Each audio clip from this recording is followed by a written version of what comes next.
Isang lalaki ang nagbabasa ng huling kabanata ng isang web novel na sinusubaybayan niya sa loob ng 10 taon.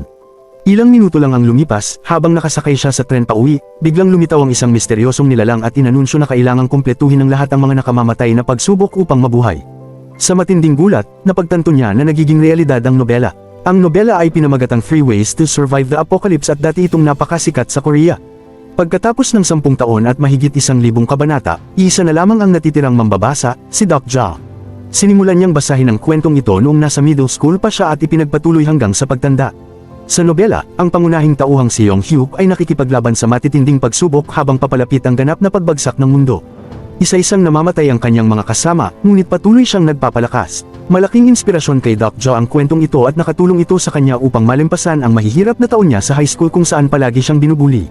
Pagkatapos ng pag-aaral, pumasok si Doc Ja sa isang ordinaryong trabaho bilang contractual employee sa isang malaking kumpanya. Mahalaga ang araw na ito dahil magtatapos na ang kanyang kontrata at matatapos na rin ang web novel. Pagkatapos ng huling araw niya sa trabaho, binasa niya ang pinakahuling kabanata at labis siyang nadismaya sa wakas ng kwento dahil si Yong Hyuk lamang ang nabuhay habang nagsakripisyo ang lahat ng iba pa. Dahil sa inis, nagpadala si Doc Ja ng mensahe sa may akda at sinabing ito ang pinakapangit na ending na nabasa niya. Habang nasa tren pauwi, nakasalubong niya ang katrabahong si Sa, na natapos din ang kontrata sa araw na iyon. Nag-uusap sila tungkol sa kanilang sitwasyon ng gambalain sila ng dati nilang boss na paulit-ulit na nililigawan si Sa kahit paulit-ulit itong tumatanggi. Pagkababa ng boss sa susunod na estasyon, nakatanggap si Doc Ja ng sagot mula sa may akda. Nagpasalamat ito sa kanya sa pagbabasa hanggang dulo at sinabing si Doc Ja lamang ang dahilan kung bakit natapos ang nobela. Idinagdag pa ng may akda na kung ayaw niya sa ending, maaari siyang gumawa ng sarili niyang wakas kapag nagsimula ang serbisyo ng alas 7 ng gabi. Biglang malakas na umuga ang tren at huminto. May narinig silang anunsyo, natapos na ang libreng serbisyo ng Planetary System 8,612. Simula na ng bayad na nilalaman.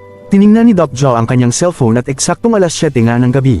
Mabilis na tumibok ang kanyang puso dahil ganitong-ganito nagsisimula ang nobela. Lumabas sa loob ng tren ang isang nilalang mula sa alamat ng Korea na tinatawag na Dokaebi. Nang may isang pasaherong nagreklamo at nagmura rito, agad nitong pinatay ang lalaki gamit ang laser mula sa mga mata nito. Nagkagulo ang buong tren. Inanunsyo ng Dokaebi na nagpasya ang mga Diyos na karapat-dapat parusahan ang sangkatauhan at bibigyan ng lahat ng mga pagsubok na kailangang lampasan upang mabuhay. Lumutang ang hologram na naglalaman ng unang pagsubok. Sa loob ng 10 minuto, kailangan nilang pumatay ng kahit isang buhay na organismo sa loob ng bagon.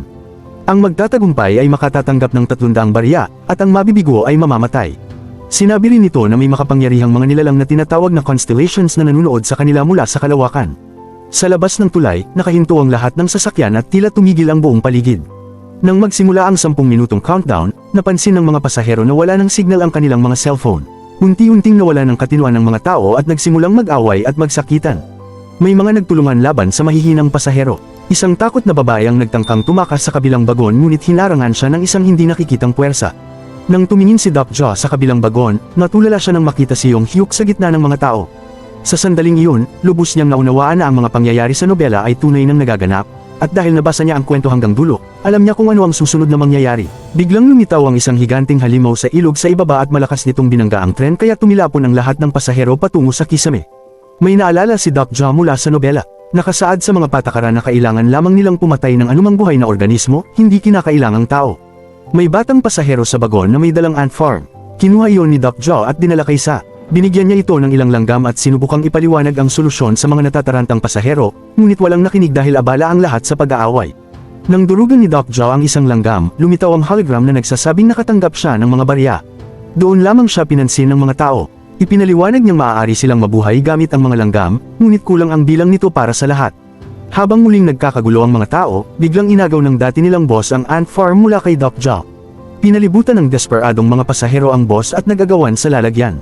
Napansin ni Doc Ja na may isang lalaking patuloy na binubugbog ang isang matandang babae sa sulok. Sinubukan niya itong pigilan at inalok ng langgam, ngunit tumanggi ang lalaki dahil gusto nitong patayin ang matanda. Laking gulat ni Doc Ja nang mapagtanto niyang sinong iyon, isa sa mga tauhan sa nobela. Binugbog siya ni Nom at ginawa siyang target. Habang pinuprotektahan ng sarili, may naalala si Doc Ja, sa nobela, may mga stats ang tao tulad sa video game.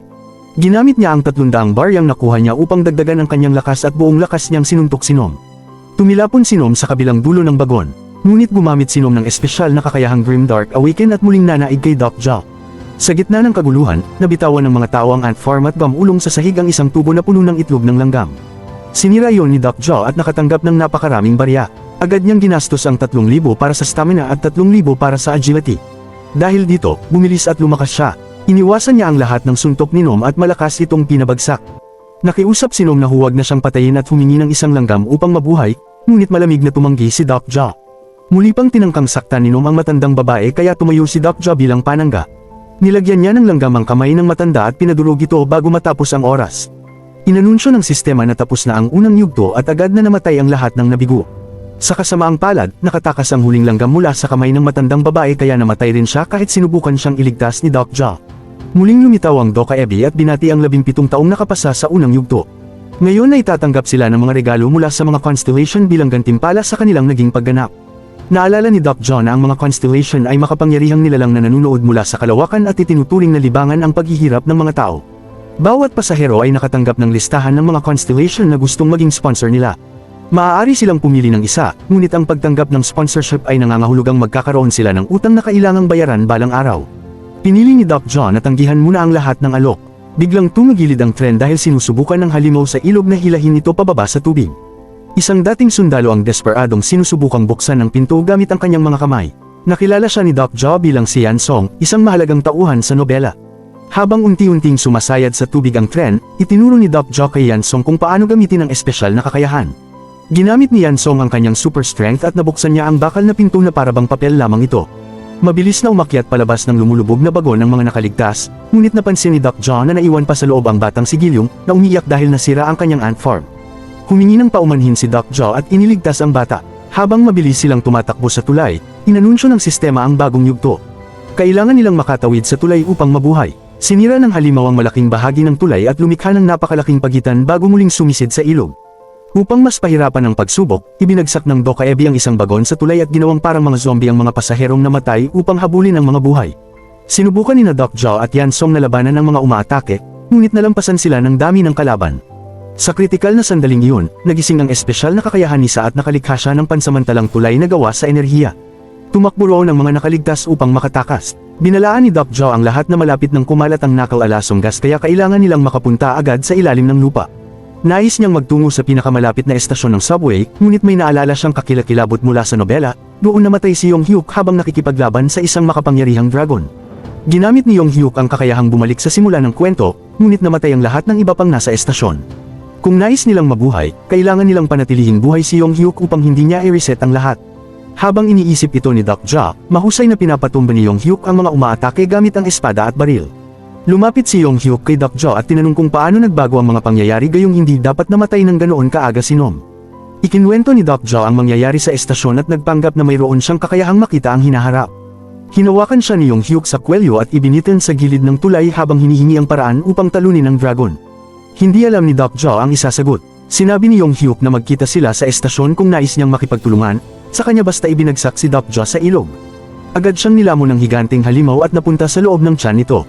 Lumitaw ang isang lihim na yugto, kailangan niyang talunin ang halimaw mula sa loob at makatakas. Naroon din ang Dokaebong si Bihong na nagbabalita ng lahat para sa mga constellation na nanunood. Nagulat si Bihong nang tawagin siya ni Doc Joe sa kanyang tunay na pangalan. Alam din ni Doc Joe na isa itong ikasyam na antas na Dokaebi at maaaring umangat pa sa mas mataas na antas sa pamamagitan ng mga livestream. Matalinong sinabi ni Doc Joe na malamang ay sikat na sikat siya ngayon sa mga constellation. Kapag namatay siya rito, tiyak na maraming manunood ang magagalit kay Bihong. Nang tingnan ni Bihong ang bilang ng mga donasyon, napatunayang gustong-gusto nga ng mga manunood si Doc Joe. Dahil dito, pumayag si Bihong na gumawa ng eksklusibong kontrata kay Doc Joe para sa mga susunod na livestream. Maya-maya, nagsimulang mapuno ng mapanganib na asido ang tiyan ng halimaw. Pinabuksan ni Doc Joe ang espesyal na tindahan at bumili ng maraming bakal na toles upang harangan ang mga lagusan ng asido. Natutunan niya ito mula sa nobela, kapag naharangan ang lahat ng lagusan, mamamatay ang halimaw mula sa loob. Napakarami ng mga lagusan, ngunit hindi sumuko si Doc Joe at isa-isa niya itong tinakpan hanggang sa matapos. Pagkatapos, inilabas niya ang mahalagang nucleus ng halimaw at ipinapalit ito kay Bihong sa isang bihirang bagay na tinatawag na Ether of Faith. Bilang gantimpala, binigyan siya ni Bihong ng starter pack na may kasamang protective mask. Isinuot ni Doc Joe ang maskara bago lumabas dahil kumakalat na ang nakalalasong gas. Pagdating sa pampang, bumagsak siya sa sobrang pagod at sunod-sunod siyang nakatanggap ng alok na sponsorship mula sa mga humahanga na constellation, kaya pinatay niya ang lahat ng notification upang makapagpahinga.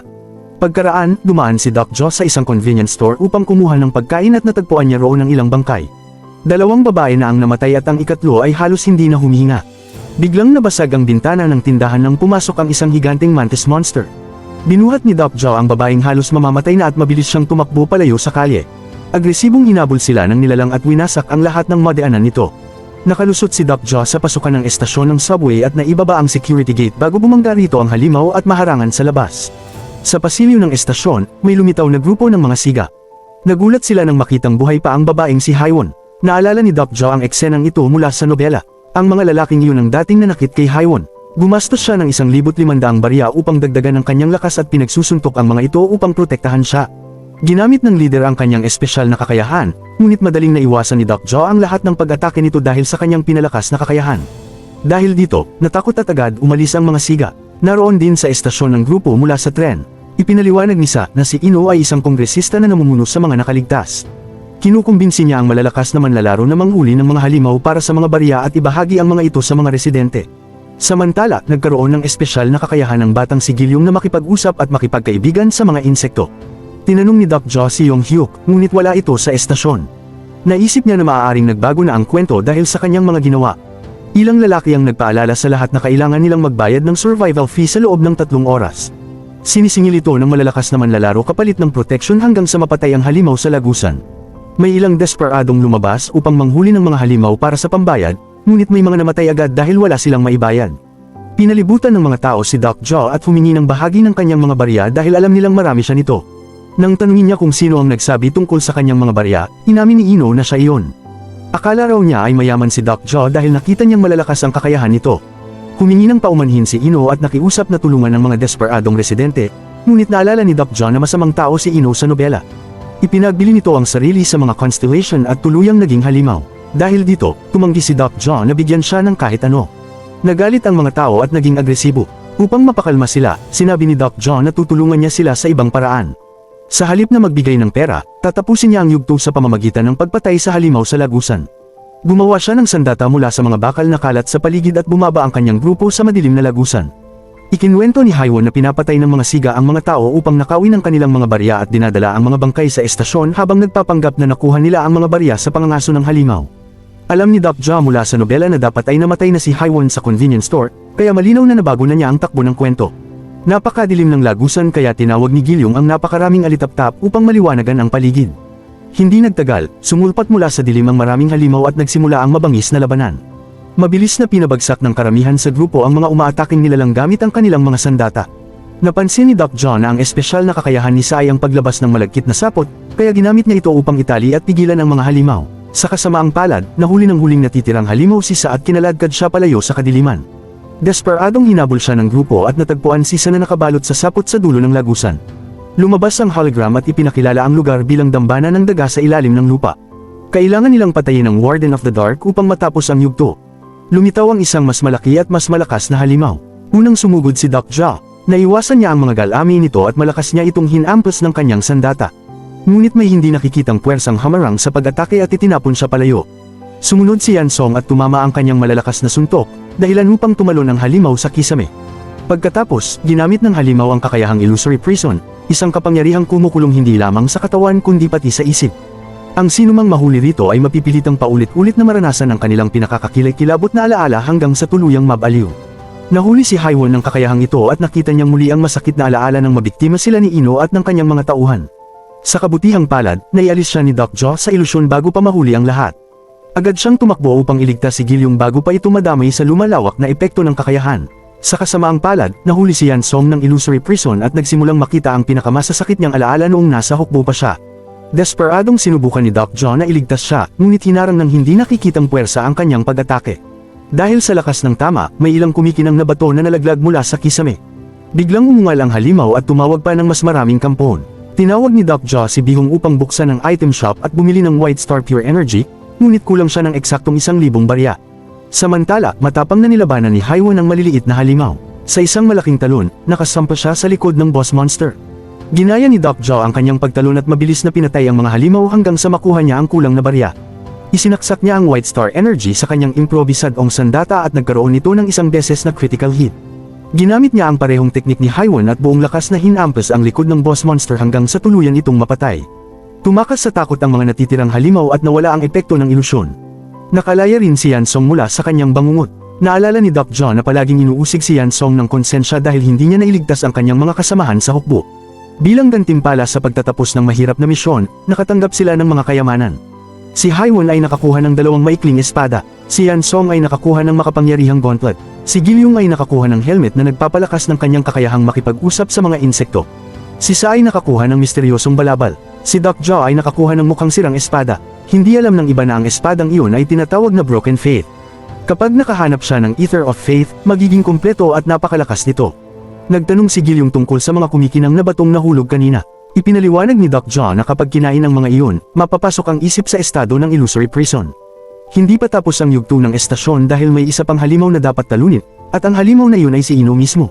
Mabilis silang bumalik sa pangunahing plataporma. Agad na sinugod ni Haiwon ang pinuno ng mga siga upang ipaghiganti ang kanyang mga kaibigan. Ipinadala ni Ino ang natitira niyang mga tauhan upang lumaban.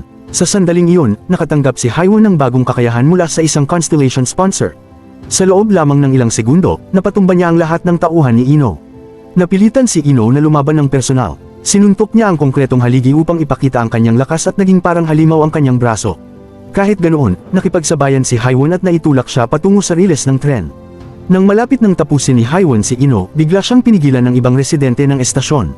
Ayaw pala nilang matapos ang yugto dahil natatakot silang mas mahirap ang susunod na pagsubok. Mas gusto nilang manatili roon at magbayad na lamang ng maliit na arawang bayad.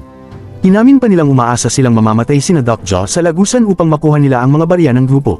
Inanunsyo ng sistema na malapit na ang oras ng pagbabayad ng survival fee. Ginamit ni Ino ang kaguluhan upang makatakas. Gumamit si Sa ng kanyang sapot upang tulungan si Haiwon, at mabilis nitong hinabol si Ino. Ngunit bago niya ito maabutan, itinapon siya pabalik ng isang hindi nakikitang puwersa. Akala ni Ino ay nakatakas na siya, ngunit bigla siyang nabaril sa ulo ng isang sniper at agad na natapos ang yugto. Nagpakilala ang sniper bilang si G at kinuha ang lahat ng barya ni Ino bilang gantimpala. Sinubukan ng grupo na umalis, ngunit nakaharang pa rin ang barrier. Ipinaliwanag ni G na natapos lamang nila ang yugto ng naunang bahagi ng estasyon. Habang hinahabol nila si Ino, nakapasok sila sa panibagong seksyon na may sariling yugto. Umalis si G matapos sabihin iyon. Nakilala siya ni Doc Jo bilang isa pang tauhan mula sa nobela, ang tanging nakaligtas sa kanyang buong klase at magiging alagad ni Yong Hyuk sa hinaharap. Muling nagsalita ang sistema, may 104 na nakaligtas sa bahaging iyon ng estasyon. Mayroon lamang silang 10 minuto upang makarating sa mga berdeng zona bago umatake ang mga halimaw. 52 berdeng zona lamang ang mayroon, at kasya roon ng 1 o 2 tao. Ibig sabihin, mahigit kalahati ang mamamatay. Agad na nagunahan at nag-away ang mga tao para sa ligtas na lugar. Isang gang na pinamumunuan ni Pildo ang sumakop sa isang VIP area at naniningil ng barya kapalit ng pwesto. Ginamit ni Pildo ang mga baryang iyon upang bumili ng automatikong depensa na nagpapaputok sa sinumang papasok ng hindi nagbabayad. Sinabihan ni Doc Jo ang kanyang grupo na maghiwa-hiwalay at maghanap ng bakanting berdeng zona. Muling lumitaw si G na may dalang mensahe mula kay Yong Hyuk para kay Doc Jo. Pumayag si Yong Hyuk na makipaglaban kasama niya laban sa Dragon, ngunit kailangan ni Doc Jo na iwan muna ang kanyang grupo at mabuhay ng mag-isa sa gabing iyon. Naalala ni Doc Jo ang isang kaibigan niya noong high school na minsang sumampal sa kanya sa harap ng mga bully upang tigilan na siya ng mga nang-aapi. Sinabi ng kaibigan niya na mabuti nang may kahit isang tao ang makaligtas sa pambubuli. Gamit ang kaalaman niya mula sa nobela, pumunta si Doc Jo sa isang tiyak na lugar sa plataporma na hindi pa nagiging berdeng zona.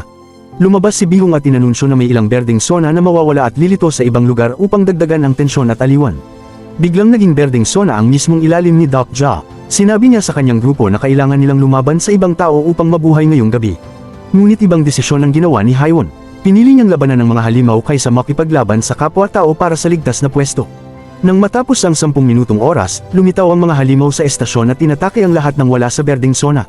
Nagpa siya ang iba pang kasamahan ni Doc Jo na tulungan si Haiwon, at pagkatapos ng maikling pag-aalinlangan ay sumama rin siya sa laban. Napagtanto ni Doc Jo na ang mga berdeng zona ay malamang lumilitaw sa pinakamapanganib na lugar upang maging mas kapanapanabak ang palabas para sa mga constellation na nanunood. Naghiwa-iwalay ang grupo at nagtungo sa 2 portal kung saan patuloy na lumalabas ang mga halimaw. Habang pinapatay ng mga nilalang ang mga tao sa pangunahing plataporma, nagawa namang makipagsabayan ang grupo ni Doc Jo dahil sa kanilang pagtutulungan.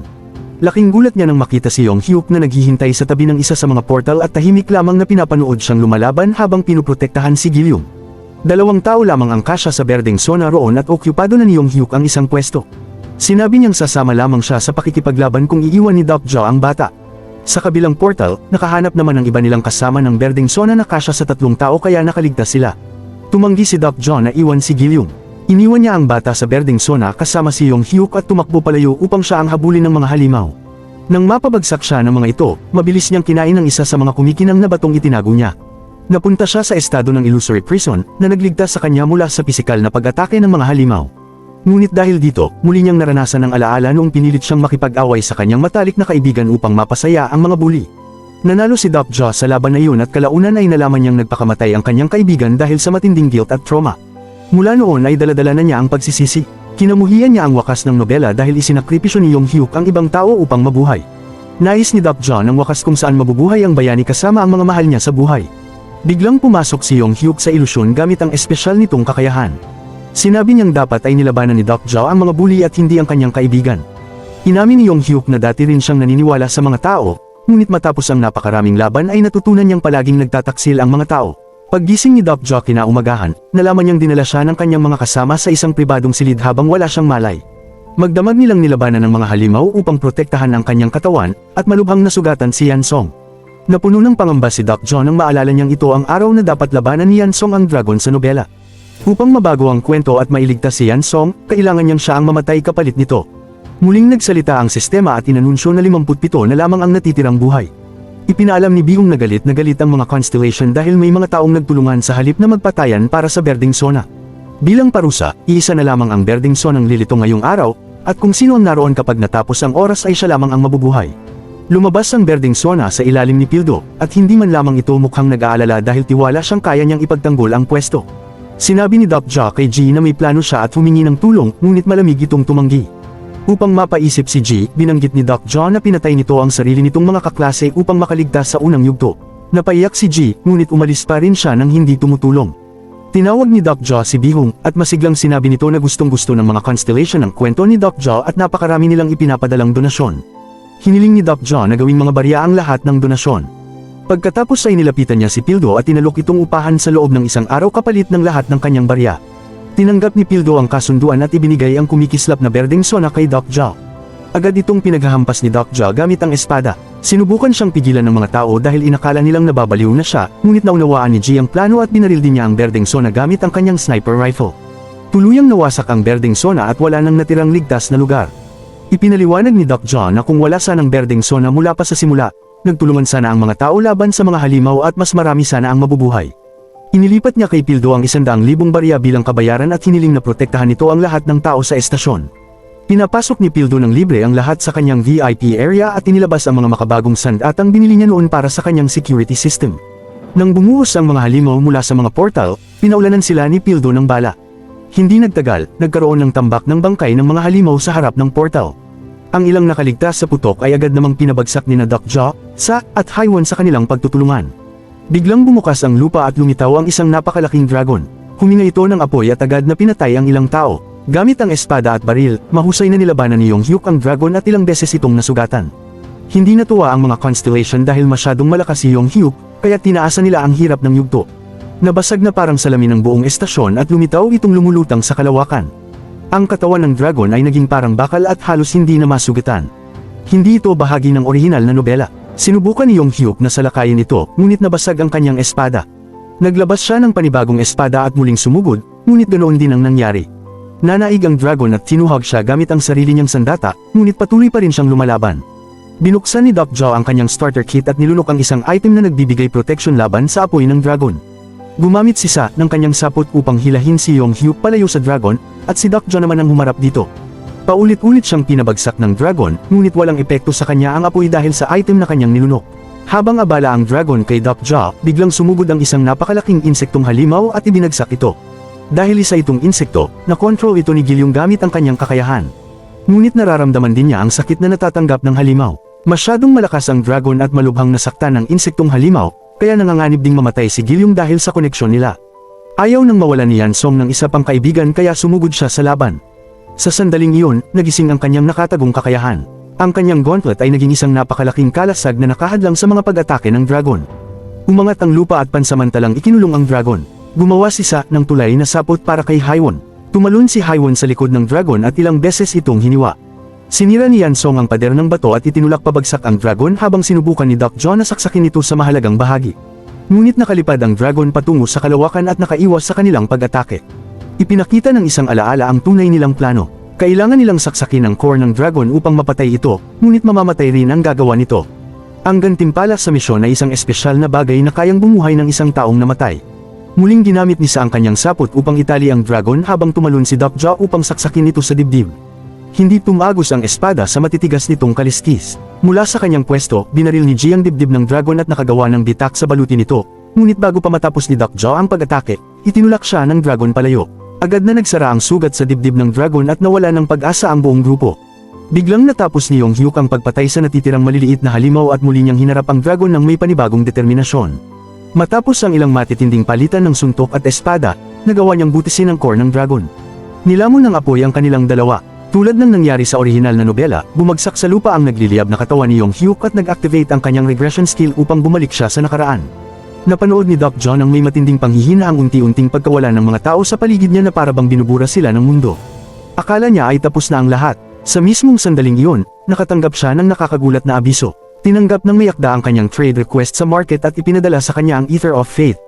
Agad itong isinama ni Doc John sa kanyang sirang espada at naging isang ganap na attribute weapon na may napakalaking kapangyarihan. Habang patuloy na inaabala ng kanyang mga kasama ang dragon, nagkaroon si Doc John ng sapat na oras upang tumalon dito at tuluyan itong mapatay. Inanunsyo ng sistema na tapos na ang yugto at nakaligtas ang lahat. Ginamit ni Doc John ang gantimpalang pangbuhay upang buhayin muli si Yong-hyuk. Bumalik sa normal ang estasyon at hindi na ito lumulutang sa kalawakan. Nagulat si Yong-hyuk nang makitang buhay si Doc John matapos ang laban sa dragon dahil sa kapangyarihan ng nakumpletong espada. Nagdiriwang ang lahat sa kanilang tagumpay, at ngayon ay lubos nang naniniwala si Doc John na maaari nilang baguhin ang wakas ng kwento. Isang wakas kung saan mabubuhay silang lahat ng magkakasama. At dito nagtatapos ang napaka-astig na pelikula. Ano sa tingin mo ang pelikulang ito? E-comment ang opinion mo sa ibaba, at kung natapos mo ang videong ito, huwag kalimutan mag-iwan ng like at kung bago ka pa lang sa ating channel, pindutin ang subscribe button para ganahan tayo gumawa ng napakagandang recap gaya nito. Maraming salamat sa panunood, hanggang sa susunod.